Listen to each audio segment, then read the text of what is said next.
Public speaking. Why are most people afraid of public speaking? What are we really afraid of?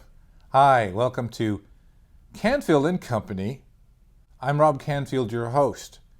In addition to being the host of this show, I'm also a member of Moser Community Toastmasters in Portland, Oregon. And today, I'm going to talk about and I'm going to tell you why so many people are afraid of public speaking. And then I'm going to give you some tips and tricks on how you can manage your fear of public speaking. A recent GALLUP poll said that 40% of people fear public speaking. But why? Really now, what are we really afraid of? What are we really afraid of? Did you know there are real-world consequences of being afraid to speak in public? For instance, did you know you'll get paid less than 10% of others? You'll also have a 10% less chance of graduating from college. And you'll have a 15% less chance of that job promotion you want. But fear not, I have a solution to control your fear of public speaking. The solution? 3 steps. 1, preparation. 2, confidence and control. And 3, that's right, humor. Now back to step 1. To reduce your fear of public speaking, do what NASA astronauts do. Those astronauts practice constantly to desensitize them to the reality of, check this out, getting inside a rocket that was built by the lowest bidder. That's why they practice. And they practice some more. Now remember, you won't have to get inside a rocket that was built by the lowest bidder. But practice will help to desensitize your fear of speaking in public.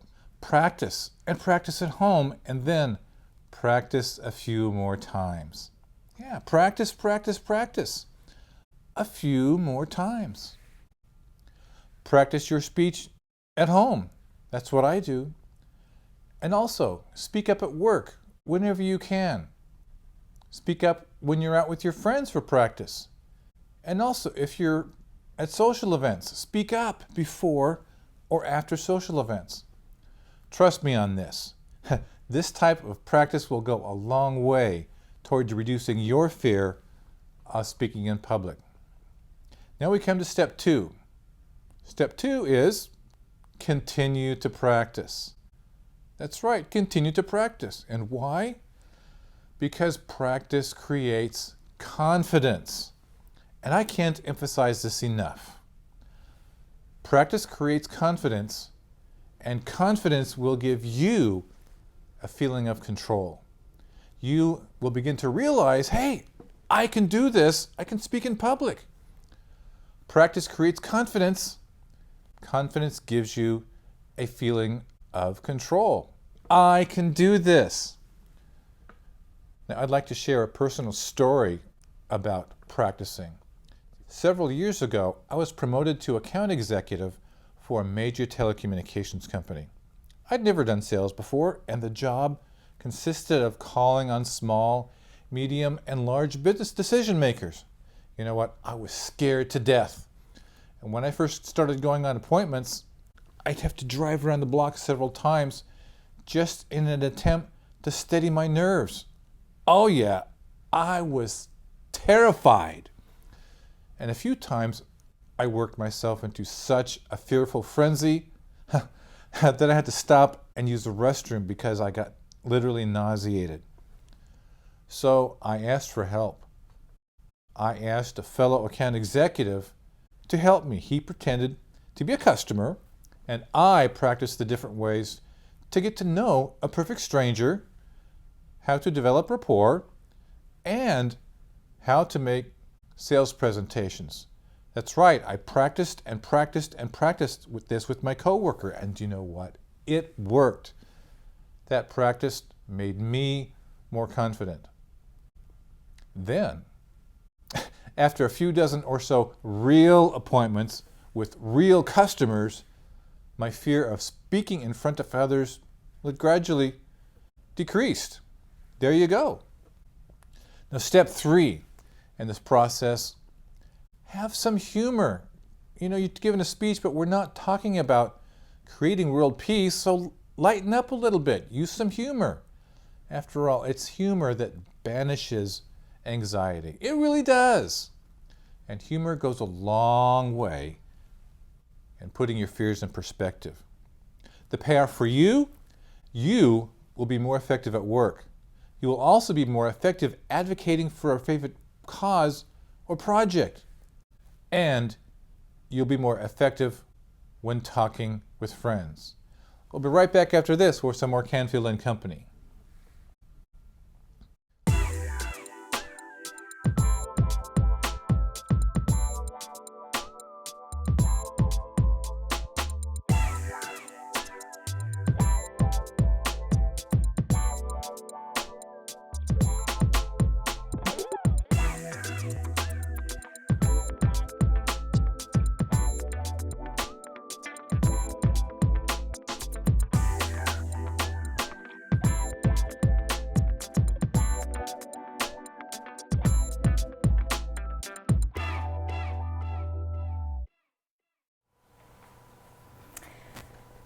Describe the indescribable. That's our topic today. Describe the indescribable. Each one of you has an indescribable story inside of you. It's your story. It's unique to you. And today, as we come together in this Empower meeting, I hope that we gain more confidence as we prepare for public speaking, and we look forward to describing the indescribable, your story. What's in your heart? Describe the indescribable. Well, my goal today is two-part, so get your pens and paper ready. Number one, I want to unpack for you 3 key questions that we as public speakers, you that are involved in the world of leadership, need to keep not only in your mind, but you need to keep in your heart as you present to people. Second of all, as we're all here in Toastmasters, I want to give you 3 takeaways, 3 things that you can use in every Toastmaster meeting. Are you ready? Yes. All right, let's get going. So I heard these 3 key questions, first from a college football Hall of Famer, Coach Lou Holtz. And he said this, that he was looking at his team, the athletes, and he, the head coach. These 3 key questions were important to how he was going to communicate and to connect with his team. Number 1 question.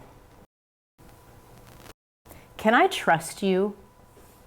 Can I trust you? Students coming into the big auditorium with the professor, athletes lining up on the field, mentor and mentee getting together for the first time. Can I trust you? Can you trust me as a presenter today? That's a big question that people have in the back of their minds.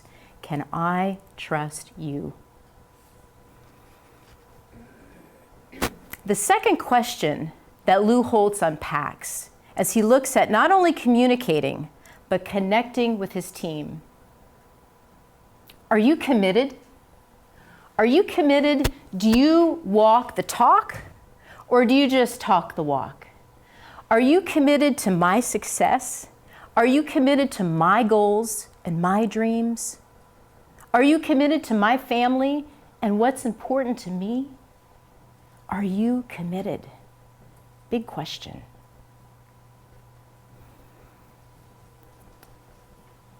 But the third question is so important.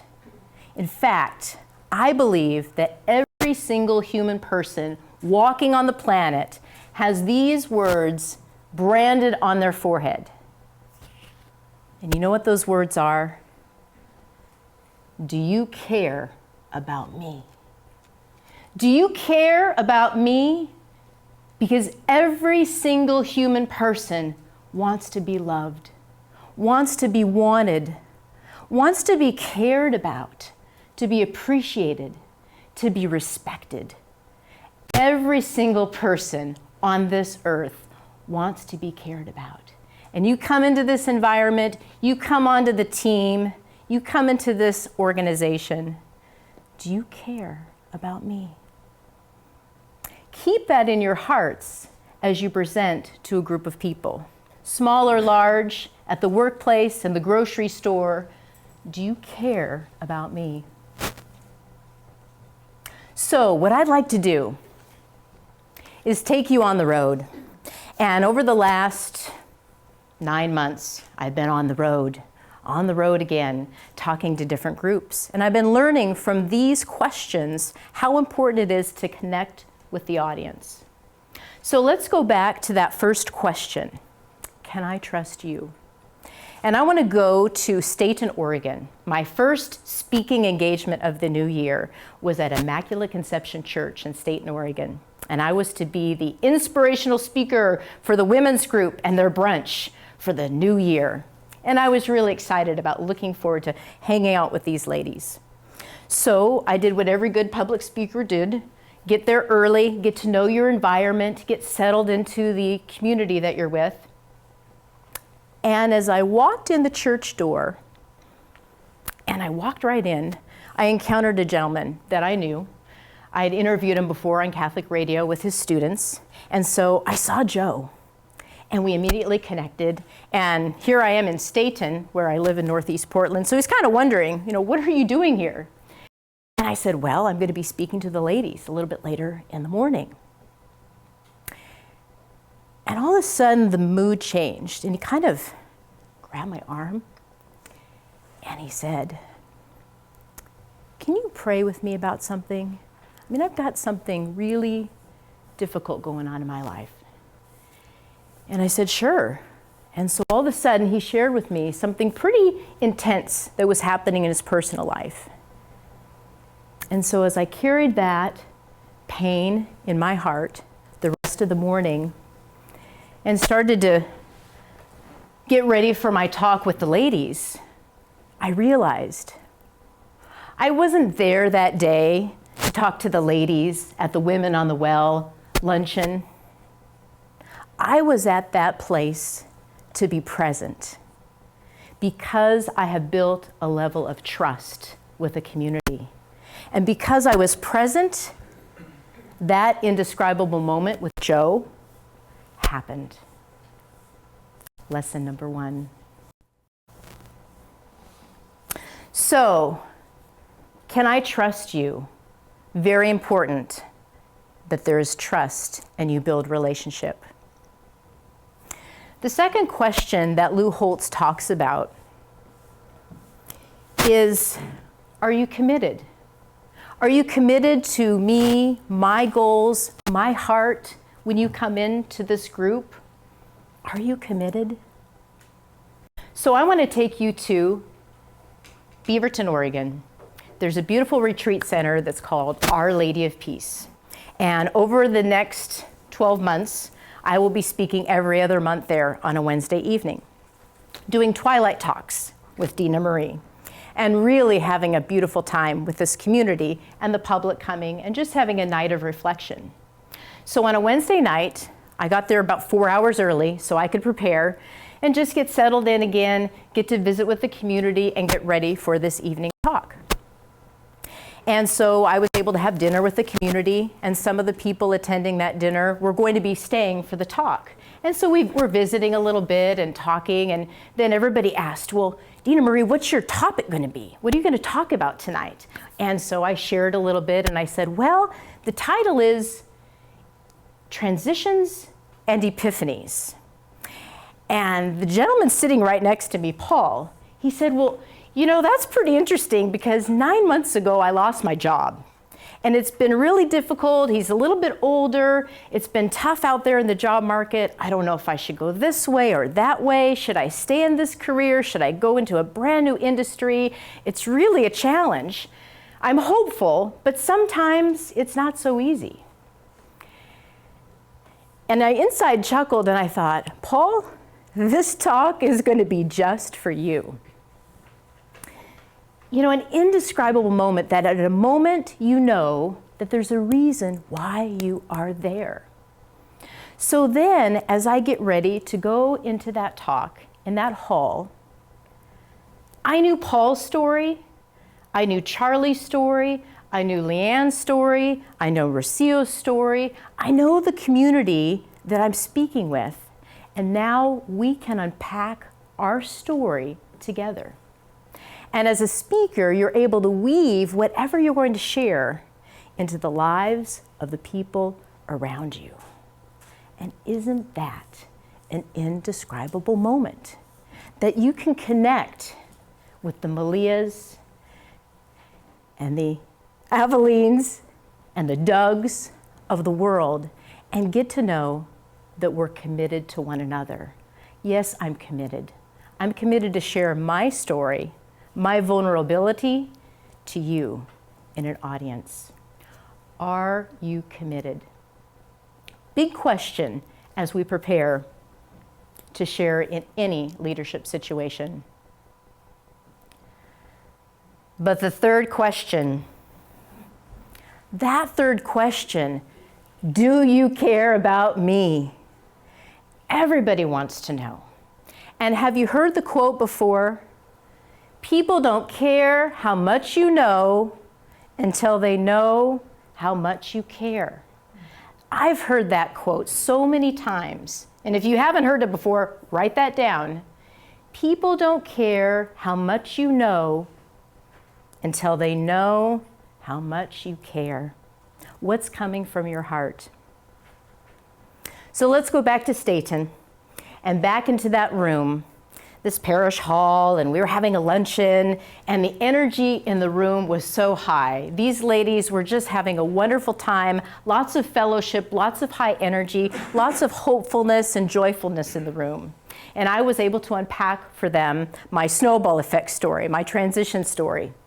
And as I connected with the different women that I was speaking with that morning, I noticed over here, every time I would look, this woman was physically involved in the talk. Something was grabbing her emotionally about what I was sharing. And every time I saw her, I could tell there was something deep moving in her heart. In fact, she was weeping. And I kept looking over at her. She was right there to me in the room. And so at the end of that talk was a time for a social break, and we just were able to visit. The luncheon was coming up, and so I talked with some of the women. But then I got to meet Adriana. And Adriana came up to me, and Adriana shared that something that she heard spoke right to her, and that it gave her hope for the difficulties that she was facing in her life. Some issues with her daughter, some issues with her family life. And she said, but I'm so hopeful. I know things are going to work out. I'm doing this and I'm doing that. And she continued to open up the journey that she was experiencing in her own life. See, that's an indescribable moment. That's a moment that happens when people know, I care about you. I'm here along with you on this journey. And Adriana knew that she could come up and share with me her story and that I would keep it right here. And now she's on my prayer list that I continue to pray for. In fact, she gave me another prayer request this morning as I let her know I was going to be on the road this week. And so she's praying for me. Isn't that a gift? Can I trust you? Are you committed? And do you care about me? Keep those questions in your heart in any leadership position that you have. They will become the indescribable moments that you will have in your life. But I promised some tips and techniques as well, didn't I? So this is the icing on the cake. It's my favorite part of cake or cookies, icing. And Juliana's auntie makes the best icing around. Icing on the cake. I like to call this my CIA approach to Toastmasters. CIA. C, committed. Get committed. Get committed to Toastmasters. And what I see that as being is coming to this meeting early, getting to know other people, staying a little bit late, listening to this community, and getting to know one another. Get committed to this organization. I, of the CIA, involved. Get involved. I was telling Juliana as we were driving here today, I said, Juliana, there's roles for every single thing that happens on the agenda. And that means that all of us have the opportunity to be present and to participate in every meeting. And in fact, if there's a role, like grammarian for me, that makes you a little shaky and nervous, do that role. Do the roles that stretch you and get involved and get connected with this community so that you can grow. And the third one is A, aware. We are here in this Toastmasters group to learn how to speak. But we did receive one mouth and two ears for a reason. And that's because listening is so important. And so, yes, we're going to speak up here on this stage, but listening to one another, listening to the dialogue, listening to those table topics and what comes from people's hearts are key. And so that is being aware. Being aware of this environment, being aware of the energy that's going on, be aware of your surroundings. And then you'll know how to contribute so that you will have those indescribable moments. CIA, committed, involved, and aware. So in closing, I really hope that by unpacking these three key questions that Coach Lou Holtz lines out for us will stay in your heart and help you be prepared as you present to communities and groups such as Toastmasters. But also that CIA approach will help you so that we together, we can be empowered and we can be involved and engaged in an environment like this that will encourage each and every individual to effectively speak, lead, and grow. And after all of what I said, you think about public speaking and you still get your knees knocking and you break out into a cold sweat, remember these words from Coach Lou Holtz, who reminds us, no one has ever drowned in sweat. Mrs. Toastmaster.